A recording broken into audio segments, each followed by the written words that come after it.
Hi everyone, my name is Namita Agarwal and today's lesson is all about how to have a formal conversation at the office. So basically this is going to be a series of lessons where I shall share tips with you on how to converse in different situations. In this lesson particularly, I am going to be giving you tips, sharing tips about how to be conversing at the office. Okay, in the previous lesson, we have kind of distinguished between formal and informal language. So, just like for a recap, what is formal and what is informal? If you have noticed, when we are with our friends or our family members or other relatives or people who are similar to us in age and personality, we have a different set of words or phrases and a way of talking to them. And when we are with people whom we do not know very well, or when we speak to somebody who is in an authoritative position, we have a different way of conversing with it. We have another set of words, another set of expressions that we use to converse with them. So what we use with our friends and family members is more of a casual or informal language. And when we converse with somebody at our office or at work, basically, we tend to use more of formal language. Casual language again is used with people we know well, and it is a very carefree way of speaking, and it is something that we can easily understand or relate to.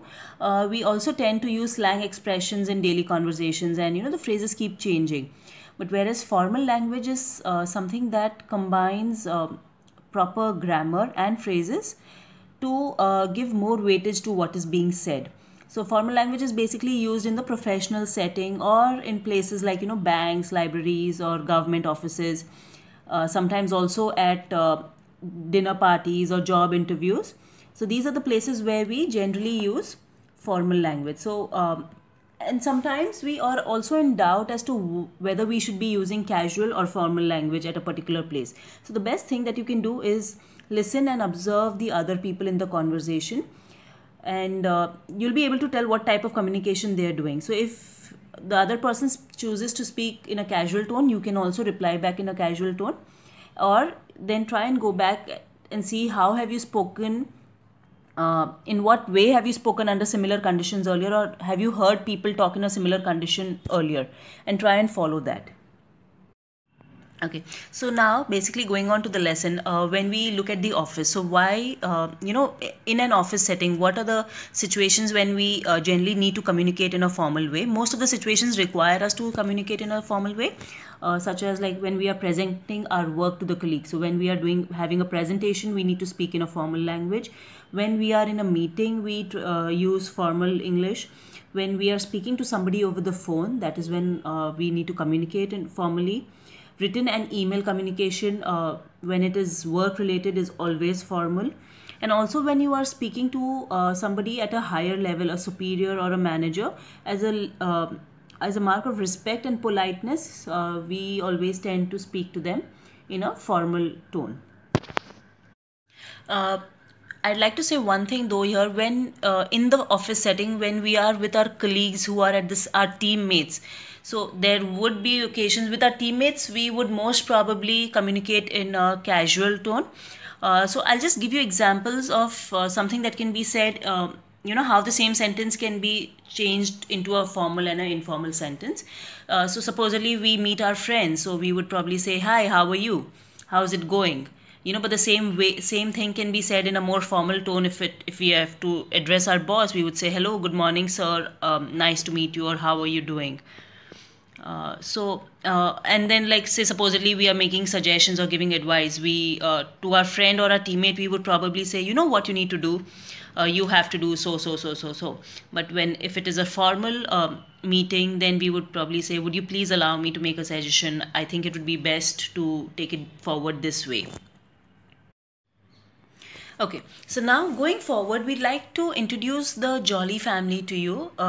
In the lessons that follow this lesson, we are going to be having the Jollies with us. We have Mr. Jolly, Mrs. Jolly, Jill, and Jack, all right? So we'll try and use these characters to help you understand how we can have our conversations in a more effective way in each of the situations. Okay, So now let's assume that Mr. Jolly has changed his job and he has moved to a new office and it is his first day at work.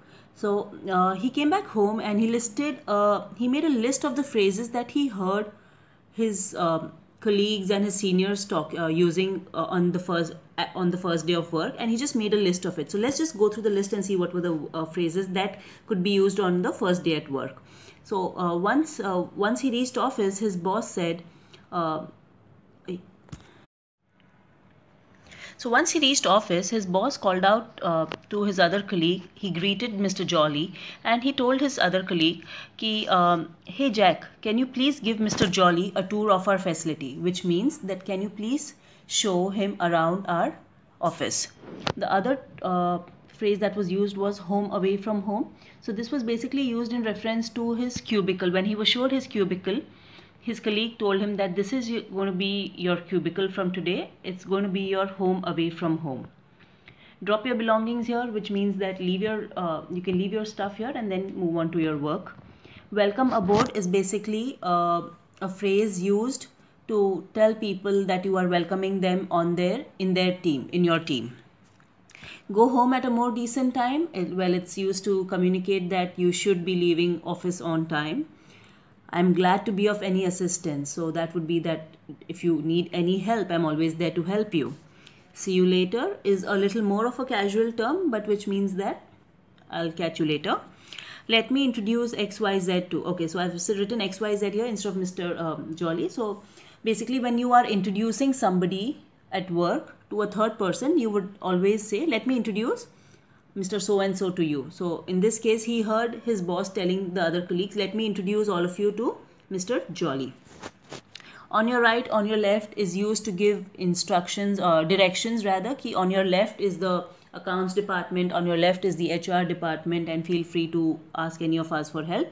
I'll be glad to be of any assistance. And keep track of means making a note of and keep a track of. So basically you have to keep a track of the financial transactions that are going on, or you have to keep a track of whatever is going on. You have to keep a track of the employees. So basically being in sync with what is happening. Okay, so now the next thing that came up Mr. Jolly's way was a meeting. He had a meeting on day 2 and he was a little confused as to how would he be able to share his viewpoints, because it was a new place and he did not want to offend anybody. He did not want to sound very intrusive, or he did not want to barge into the conversation. So he looked up for some phrases that he could use in the meeting, and these were the phrases that he came up with. A very polite way of saying something is I'd like to share something. Okay, you could also say, can I say something, or you could say, could I add something. So these are some common phrases that you can definitely use in a meeting. And while you are conducting the meeting, if you want somebody to say something or to contribute something, then well, you can use phrases like, who has any other ideas that we can share, or any opinions that you would like to give out. So these phrases can definitely be used during meetings and conferences. Okay, conversation starters. Now, it so happens that you have met everybody at work, but you do not know how to take a conversation forward, right? So here I'm going to be sharing, in this part of the lesson, I'll just share some tips very quickly as to how you can initiate a conversation and take it forward. The first point would be that always ask open-ended questions. You meet somebody new for the first time, rather than asking them how long have you been with the organization, the other person would probably just say 6 months or 1 year, and then that's where the conversation stops, right? And then again you're looking for something to ask for.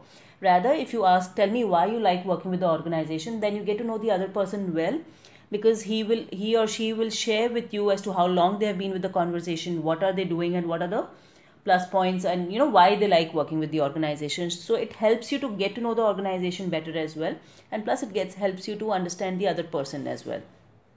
The second tip would be that depending on the location, you can ask various questions, like depending on where you are you in a meeting, or are you at a conference lunch, or a conference dinner, or are you at a company outing?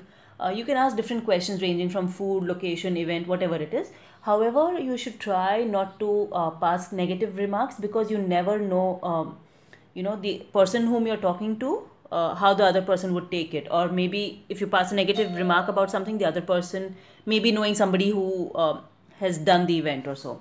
So rather than saying the food tastes so horrible, you could probably just say, what do you think of the food here? So that will help you understand what the other person thinks, and then you can go ahead with the conversation. It is always better to talk about weather or non-political current events.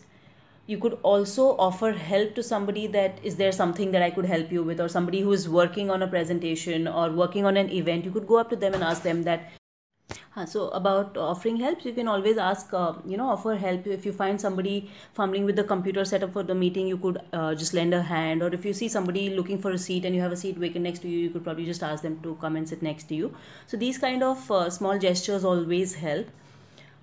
Get the other person talking. So it's always people enjoy talking about themselves, right? So it's always good to encourage them to open about their help people open up about their feelings and opinions. You could ask them, what do you love, what are your hobbies, or tell me more about yourself, tell me about your position here, or why do you love working here. So these are certain questions or phrases that you could use, which will help the other person to start talking. Pay someone a compliment. So if somebody's made a great presentation, you could just go and tell them that that was such a great presentation, where do you get your information from, or where do you get your images from. Paying compliment to somebody always help, because they always take it very positively and they feel more free to talk to you. Okay, so basically these were the small ideas or small tips that I wanted to share with you.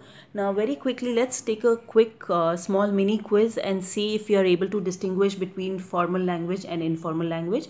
I have given a list of about 10 sentences. Okay, quickly just take 2 minutes off and go through the sentences, and then we shall discuss the answers to this. Okay, so I hope you've done it by now. The first sentence would be, of course, I will attend to that at once. So this would be categorized as a formal sentence, which means that somebody is asking you, can you look into this, and then you say, of course, I will attend to that at once. How is it all going over there would be informal. Good afternoon, sir, is a formal sentence. Just wait a minute. Okay, so that is something that we would all we're never going to talk to our seniors like that, or somebody at office like that. We would talk to somebody who's at our who is in our age group, or somebody whom we know very closely. We could just tell them, just wait a minute. Okay, when the opportunity arises, we will make arrangements. So this is obviously very formal language. Thank you all for your attention, it is much appreciated, formal language. I don't get it, will you explain it again? That is informal language. Sure, will do, formal. Can you give me a minute please, would be formal. And this is a win-win result for the whole team, would be formal again. I would also request you to kindly take your 2 minutes off and try and convert these phrases into the other one. If it is a formal language, just try and think how you would say the same thing in an informal tone. And if it is an informal sentence, try and convert it into a more formal tone. So it will help you understand the difference in a better way. I hope this lesson has helped you, and if there are any doubts, let's try and clear it up in the next lesson. Thank you.